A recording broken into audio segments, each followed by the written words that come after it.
I wanted to share with you how we're using the people export feature inside of Funnelytics performance this week. We have about 34% of our website traffic coming to us from Brazil. We have never paid to advertise there, so all of this traffic is coming through organically, which is amazing. We do know that we have a hard time converting them onto a performance plan. So what we want to do is reach out to them to conduct a little bit of a feedback survey to figure out sort of how they're finding us and what we can do to make this transition from a free mapping account to an analytics account an easier decision for them. We do have IP country data inside of HubSpot that is captured through the HubSpot process, but we don't ask for this data on a form. So the only data we have available to us is IP data.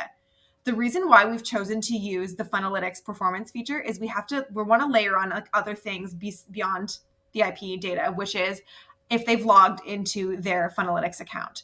So over here, this is where the node comes in. This is the Funnelytics dashboard. So this is showing me how many people have hit the Funnelytics dashboard screen, meaning they've logged into their account since July 1st. So looking here, we have about 38,000 people.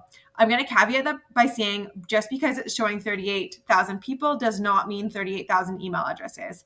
We need to have their email address from a form submit in order to connect that person with an email address upon the CSV export.